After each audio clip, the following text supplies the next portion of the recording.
가사 가운데 여러 가지가 있었습니다. 뭐 근심하지 말라, 걱정하지 말라. 그 이유가 왜 그럴까요? 네. 여러분 왜 근심 안 하고 걱정 안 해도 됩니까? 근심하고 걱정해가지고 여러분들이 교회에 오는데 어려움이 없다면 제가 밤새도록 그냥 머리 싸매고 근심하고 걱정하고 염려할 텐데, 제가 한 5kg 정도를 빼고 싶은데 만약에 염려해가지고 걱정해가지고 5kg를 뺀다면은 간식 들고 다니면서 염려 걱정할 텐데,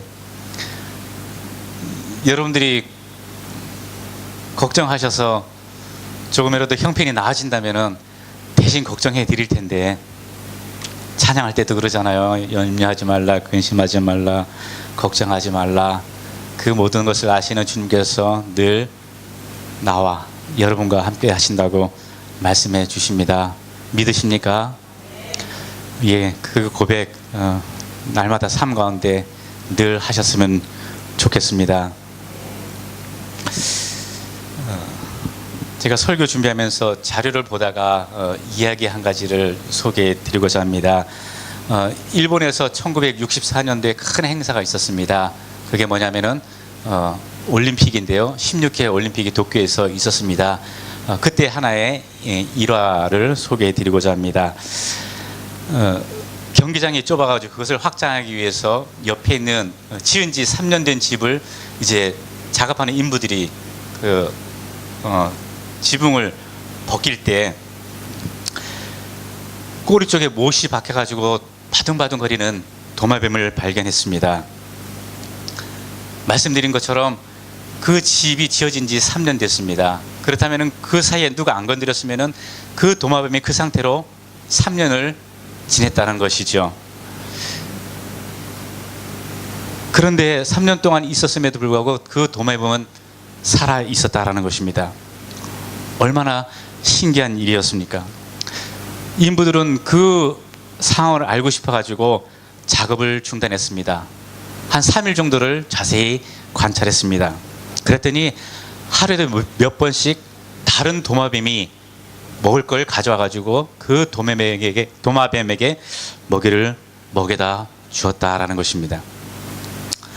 그 두 도마뱀이 어떤 사이인지는 모르겠습니다. 뭐 부자가 될 수도 있고요, 아니면은 늘 함께 했던 동료가 될 수도 있고, 관계는 모르겠습니다. 도마뱀이 어떤 종류입니까? 꼬리가 밟히면은 끊어버리고 도망가는 도마뱀이잖아요. 근데도 도망가지 못했다는 것은 꼬리를 자르고도 도망갈 수 없는 그러한 상황이었다라는 것이죠. 어떻게 보면 그게 더 고통이 아닌가 싶습니다. 죽지도 못하고 바둥바둥거리면서 살아가는 그 모습이 얼마나 끔찍하고 참담했을까요? 그런데 훌륭한 것은 그 고통받는 도마뱀 옆에 있는 도마뱀이 아닌가 싶습니다. 자기도 다른 곳으로 가서 좀 편안하게 생활할 수 있는데 그 고통받는 도마뱀을 어쩌지 못하고 그의 곁에 서서 자기 먹을 것뿐만 아니라 그 도마뱀이 먹을 것을 가져다 주는 그 수고, 그 애씀, 얼마나 놀라운지요. 못에 박혀있는 그 도마뱀이 처음에 어떤 상황이었을까요? 살아나기 위해서 얼마나 몸부림쳤을까요? 처음에는 동료 옆에 있는 도마뱀이 먹을 걸 갖다 줬을 때 냉큼 받아서 잘 먹었을까요? 아니었을 것 같아요. 사람으로 치면은 자기 처지를 비관하고 오히려 더 화를 내고 역정을 내지 않았을까 생각을 합니다. 그럼에도 불구하고 계속해서 먹이를 갖다 주는 그 도마뱀을 생각하니까 용기를 냈는지 모르겠습니다. 그래, 내 옆에 이렇게 나를 위해서 희생하고 먹이를 갖다 주는 도마뱀이 있으니 나도 살아야지, 그런 마음이 있었는지 모르겠습니다. 그러니까 3년이 지나서도 살 수 있었을 것이지요.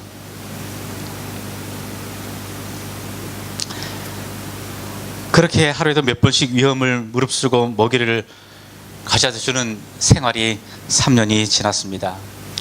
꼼짝도 못했던 도마뱀이 자신에게 못을 박았던 다른 사람들에 의해서 다시 자유의 몸이 될 수 있었습니다. 어두운 지붕 밑에서 두 도마뱀은 함께 고통을 나누고 그 고통 속에서 함께 잠을 자고 했을 것입니다. 아침에 말씀드린 것처럼 제가 3일 동안 밖에서 생활해 보니까 끔찍했는데 3년이란 그 시간은 얼마나 힘이 들었을까요? 얼마나 길게 느껴졌을까요? 이 이야기를 생각하면서 또 떠오르는 것이 그렇습니다. 우리를 향한 예수님의 그 십자가 사랑이 고통받는 도마뱀 옆에 있는 도마뱀, 고통 속에 있는 그 도마뱀이 아닐까 그렇게 생각을 해보았습니다. 한 사람이 예수님께 질문을 했습니다. 예수님은 사람을 얼마나 사랑하십니까? 그랬더니 예수님께서 양팔을 탁 펼치시면서 말씀하십니다. 이만큼. 얼마만큼이요? 양손에 못 박혀서 우리를 대신 죽어주실 그만큼 우리를 사랑하셨다라는 것입니다. 우리는 사랑을 배워야 합니다. 예수님의 사랑을 생각하고 배워야 합니다. 그리고 우리 옆에 있는 사람들을 통해서도 사랑을 배워야 합니다.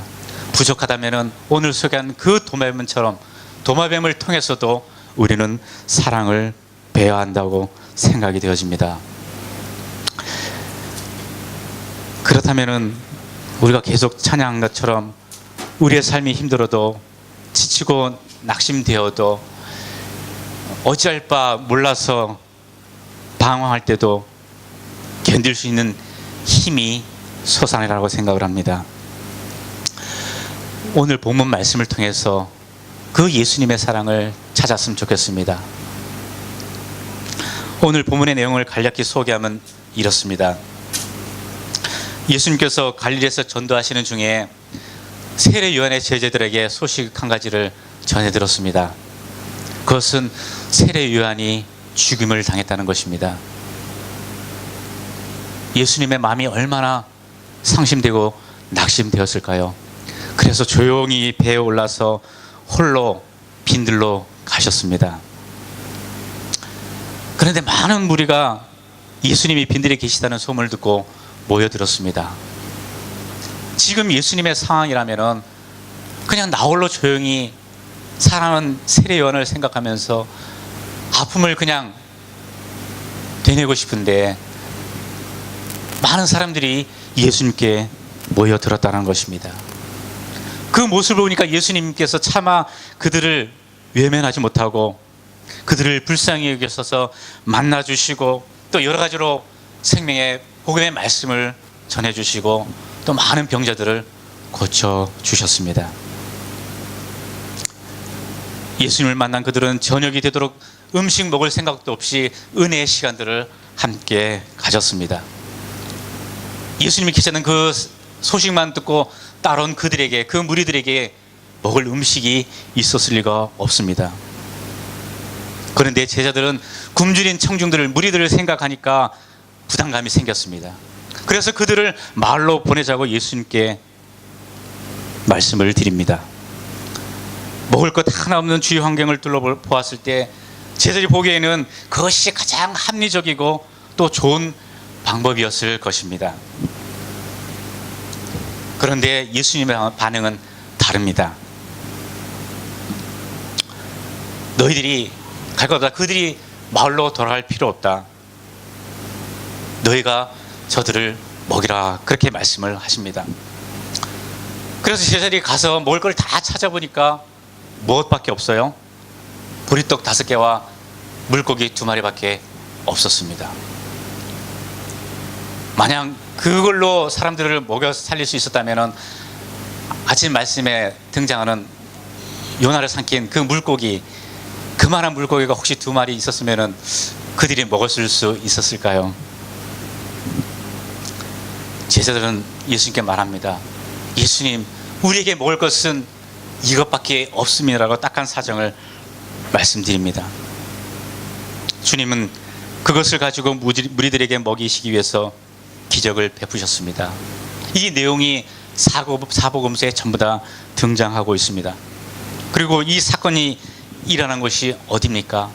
수많은 사람들이 목도한 현장이고요. 그리고 광야 빈들에서 이루어진 사건이었습니다.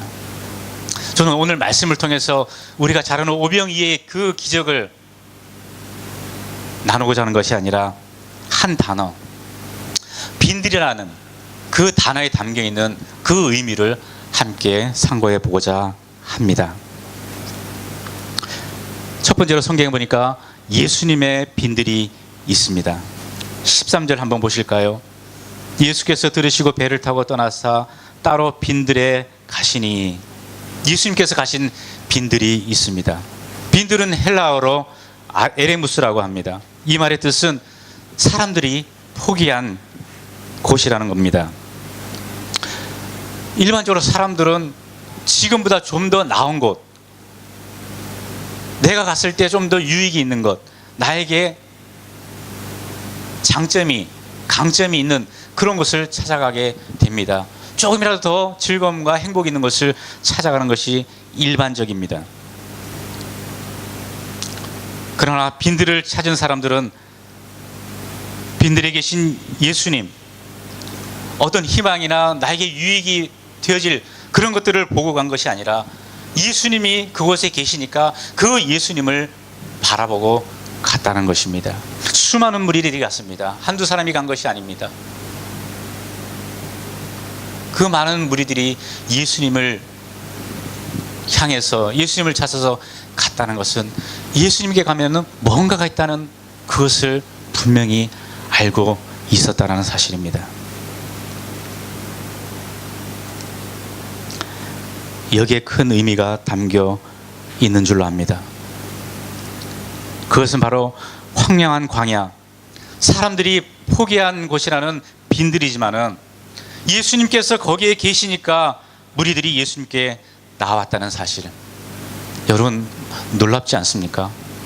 여러분들이 광야에 그 빈들에 누가 있으니까 그곳으로 가라면은 선뜻 발걸음이, 마음이 움직여질까요? 모든 사람들이 포기한 땅, 가봤자 얻을 것이 아무것도 없다라는 그 땅에 과연 여러분들이 즐거운 마음으로 흔쾌히 그것을 향해 갈 수 있겠는가라는 것입니다. 그런데 수많은 사람들이 예수님께서 거기에 계시니까 갔다. 이 얼마나 멋집니까? 흥분되지 않습니까? 저는 말씀을 읽는 중에 그것을 생각하면서 막 두근두근 거리는 그러한 심정이었습니다.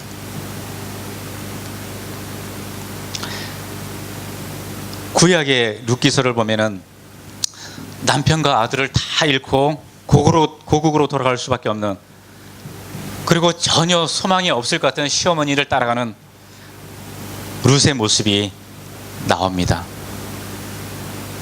전혀 상황이 좋아질 것 같지 않던 그 시어머니 나오미를 따라갔던 룻의 후반이 어떻습니까? 그런 놀라운 엄청난 축복을 경험하게 되는 것을 성경을 통해서 우리는 알게 됩니다. 바로 빈들에 계신 예수님을 찾아갔던 수많은 무리들이 룻이 경험한 놀라운 은혜를 경험하게 된 것을 오늘 말씀을 통해서 우리는 보게 됩니다.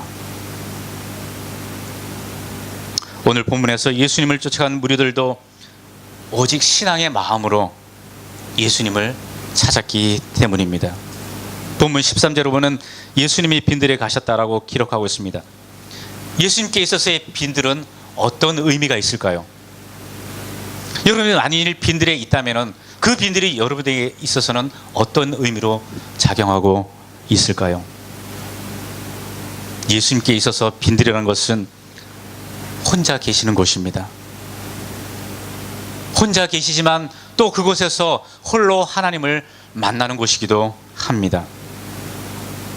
그리고 빈들은 예수님께서 기도하는 처소였습니다. 하나님의 뜻을 위해서, 예수님 자신이 행하는 일들을 위해서 기도하는 장소가 바로 빈들이었다라는 것입니다. 그리고 하나님의 임재가 있는 곳, 하나님의 충만함이 있는 곳이 바로 예수님이 계신 빈들이었다라는 것입니다. 다시 말해서 일반적인 사람들에게 있어서의 빈들이 절망과 낙심과 고통과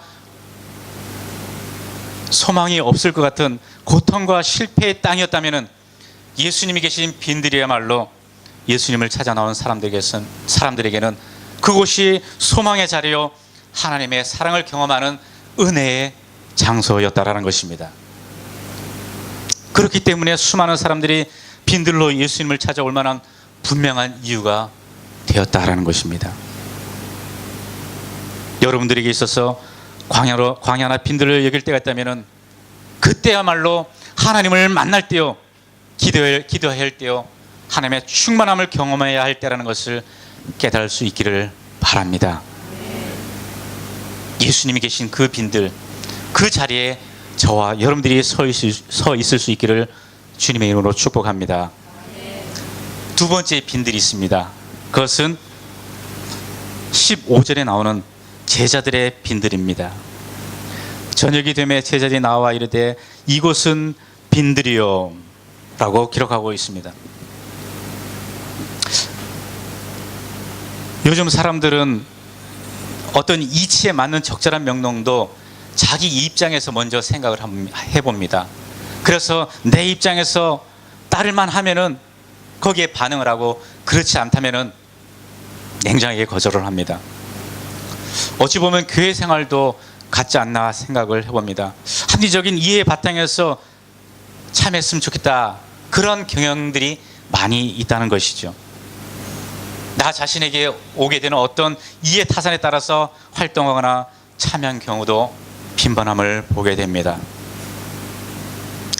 올바른 방향이 아님에도 불구하고 내 자신의 입장만을 추구하면서 일반적으로 나가려는 모습들이 우리들 가운데 있다라는 것입니다. 그런데 오늘 본문의 내용을 볼 때 제자들은 예수님의 명령에 순종하는 모습을 찾아보게 됩니다. 예수님께서 말씀합니다. 너희가 먹을 것을 주어라. 그랬더니 어쨌어요? 제자들이 나가서 먹을 것을 찾아봅니다. 그래서 먹을 것을 취해옵니다.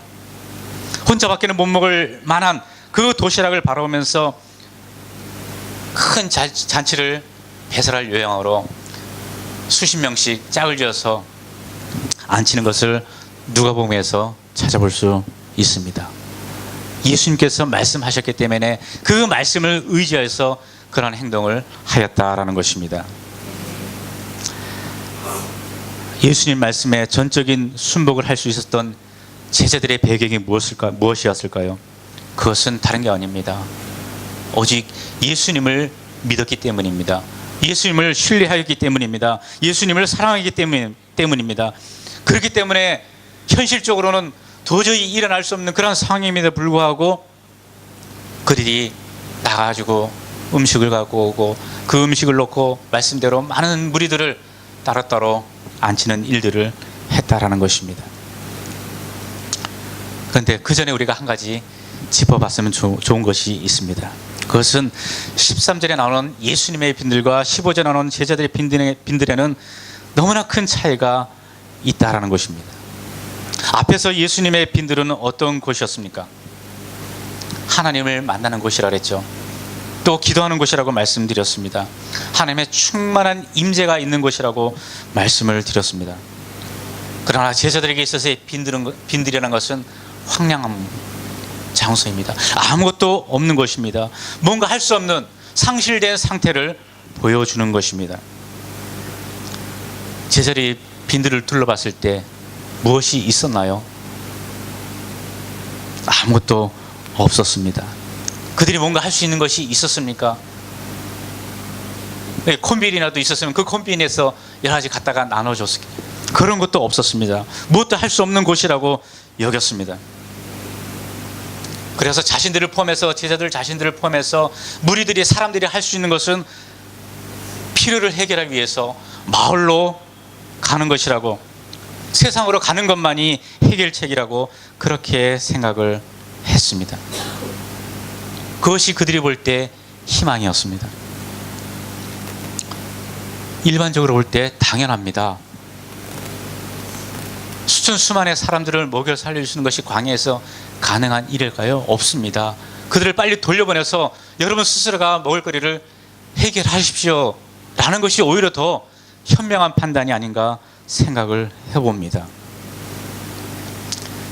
그런데 이것이 연약한 사람들이 갖고 있다는 생각이라고 우리에게 가르쳐 줍니다. 그것이 우리의 한계라고 말해줍니다. 무슨 말입니까?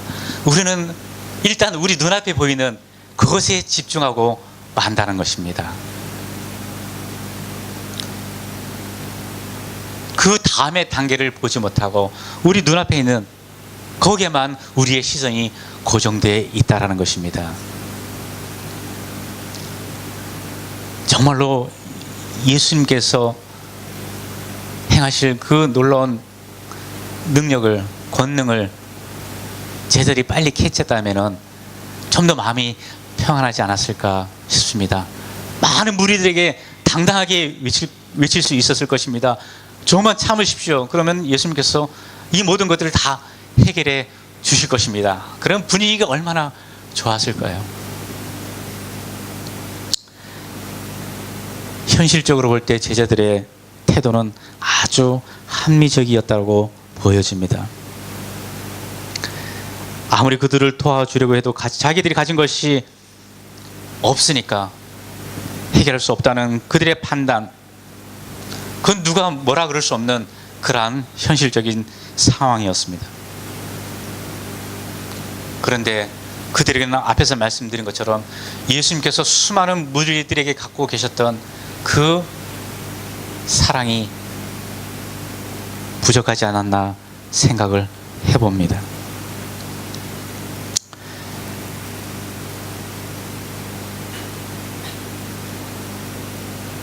본문을 통해서 우리에게 주시고자 하는 말씀이 무엇인가 정리해 보고자 합니다.